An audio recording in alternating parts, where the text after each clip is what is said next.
गया। लकी वैसे दिखने में स्मार्ट और अट्रैक्टिव था, पर जेब से खस्ता हालत होने की वजह से रहता बेहद सिंपल तरीके से था। शर्ट का रंग उड़ा हुआ और पैंट से पैबंद जुड़ा हुआ। कहने को तो उसकी उम्र के लड़के दिल्ली की सड़कों पर रात को मोटर बाइक दौड़ाते थे, लेकिन लकी उर्फ लक्ष्मण लाल अग्रवाल सिर्फ कमरे से कॉलेज में पढ़ाई और गर्लफ्रेंड के साथ थोड़ा वक्त बिता, फिर कॉलेज दुकान से जब होम डिलीवरी आए तो वहाँ और फिर घर चला जाता था। हाँ, कभी कभी जब वो किसी लड़के को खाली सड़क पर मोटर बाइक दंदनाते हुए देखता तो कहता, एक दिन अपना टाइम भी आएगा जब मैं चश्मा लगाकर बैठूंगा और पीछे डिम्पल को बैठाऊंगा। देखना, जब वो मेरी कमर में अपना हाथ कसेगी और मैं तेजी से मोटरसाइकिल को इंडिया गेट के आसपास दौड़ाऊंगा, तो सारे दिल्ली का दिल हम दोनों को देखकर चलेगा। दुकान में रखा हुआ बर्नॉल भी काम नहीं आएगा। लकी ने कहा और अपने हाथ में बर्नॉल की क्रीम को दबा दिया। जैसे ही उसने क्रीम को दबाया, उस क्रीम बाहर आ गई।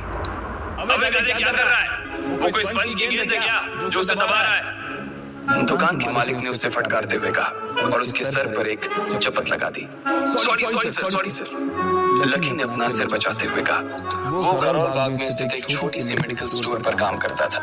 उसकी दुकान का नाम था चमन मेडिकल स्टोर और उसकी ओनर का नाम था चमन लाल। लकी पिछले 5 साल से इन्हीं की दुकान पर काम कर रहा था। यहाँ इस छोटी सी शॉप पर काम करना उसकी मजबूरी थी। लाइफ में कंगाली की वजह से उसे कॉलेज में पढ़ाई पूरी करने के लिए पार्ट टाइम जॉब करना था। उसने कई अच्छी जगह अच्छी तनख्वाह की नौकरी ढूंढी पर नहीं मिली और वो इस मेडिकल स्टोर पर ही अटक गया। गधे, अब इसके पैसे की तेरा बाप भरेगा? कटेगा। इसका पैसा भी तेरी तनख्वाह से कटेगा और एमआरपी से डबल रेट में कटेगा।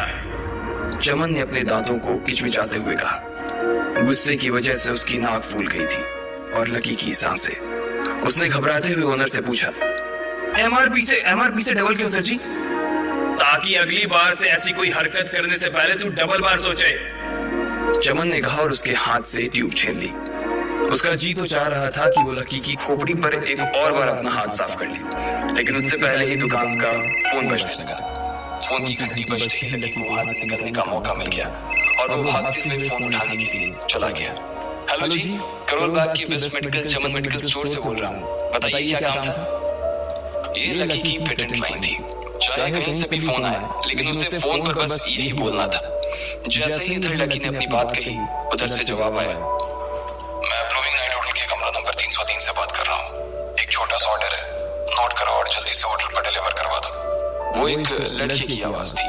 उसकी आवाज में काफी भारीपन और एक अजीब सी जल्दबाजी थी। जैसे ही लकी ने वो आवाज सुनी, पता नहीं क्यों उसे वो आवाज जानी पहचानी सी लगी। जी सर, बताइए आपका क्या ऑर्डर है? हाँ तो लिखो, हार्ट प्ले के 2 पैकेट और 1 पैकेट टिश्यू। लकी जो कि अपना पेन लेकर खड़ा था, हार्ट प्ले का नाम सुनते ही झिझक गया। असल में हार्ट प्ले नाम का एक कंडोम आता था और इसलिए उसका नाम सुनते ही लकी शर्मा गया था। इतने साल से भी मेडिकल के स्टोर पर काम करने के बाद उसे इन चीजों का नाम सुनने में शर्माती थी। हेलो भाई, लिखा कि नहीं लिखा? उस आदमी ने फिर से लकी से पूछा। जी सर, लिख लिया सर, लिख लिया।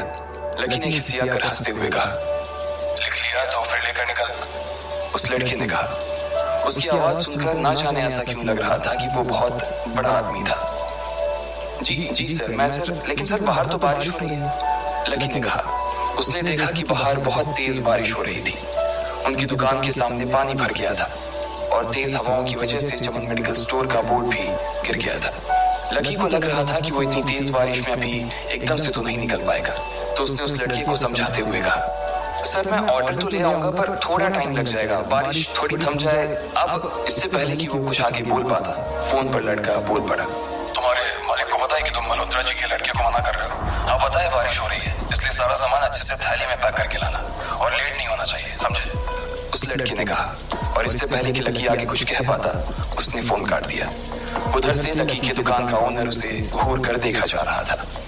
लकी के हाथ में पेन और पेपर देखकर ही वो समझ गया था कि उसके पास कोई ऑर्डर आया था।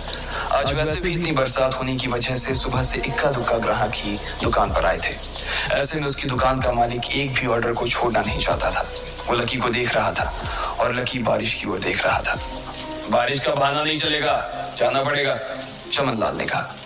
मैं बहाना नहीं कर रहा सर, थोड़ी बारिश धीमी हो जाए तो मैं चला जाऊंगा। अभी आप खुद ही देखिए कितनी तेज बारिश है। वो पता नहीं कोई मिस्टर मल्होत्रा का कोई बेटा कुछ ज्यादा ही जल्दी में था। मैं साइकिल से तो पहुंच नहीं पाऊंगा इतनी जल्दी। लकी ने उनकी ओर देखते हुए कहा। क्या कहा? मिस्टर मल्होत्रा जी का बेटा? तू मेरी दुकान बंद करवाएगा क्या? अभी के अभी निकल उनका ऑर्डर लेके। वो हमारे बहुत पुराने कस्टमर है, चमन ने कहा। पर लकी ने कहा ही था कि चमन बोला, पर कुछ नहीं, तू मेरी मोटरसाइकिल ले जा। उसने गुस्से में कहा। अरे सर जी, 200 के ऑर्डर में मुश्किल से 40 रुपए बचेंगे। इससे 3 गुने का तो पेट्रोल ही लग जाएगा, और अगर गाड़ी रास्ते में बंद हो गई तो अलग से खर्चा, लकी ने समझाते हुए कहा। वो जानता था कि उसका मालिक इन सब बातों पर ध्यान नहीं देने वाला।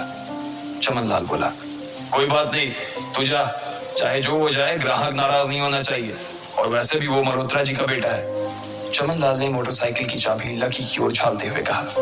लकी ने चाबी ली। उसे देखकर उसके अंदर मिक्स फीलिंग आ गई। एक तो वो बहुत खुश हुआ कि बड़े दिनों बाद बाइक चलाने को मिलेगी, पर वहीं दूसरी तरफ दुखी इसलिए हुआ कि बाइक मिली भी तो ऐसी तेज बारिश में, अगर खराब हो गई तो इसकी चपत भी उसके सिर पर ही पड़ेगी। वो मुंह लटकाकर रेनकोट और हेलमेट पहनते हुए वहां से निकल गया। बाहर आकर बाइक को देखा तो लकी ने मन में सोचा, चलो ठीक है, जो होगा देखा जाएगा, कम से कम बाइक तो चलाने को मिल रही है। दरअसल लकी इतने साल काम करने के बाद भी अपने लिए एक मोटरसाइकिल नहीं ले पाया था। लकी की तनख्वाह ही इतनी भर थी कि सिर्फ उसके कमरे का किराया, उसकी साइकिल में डालने वाली हवा का खर्च, बिजली पानी का बिल और डिम्पल के साथ महीने में 1-2 बार बाहर खाने का खर्चा ही निकल पाता था। उसे डिम्पल की कही बात अक्सर याद आती थी। लकी, अगर अगले 2 महीने में तूने बाइक नहीं खरीदी ना तो मैं तेरे से ब्रेकअप कर लूंगी, देखना।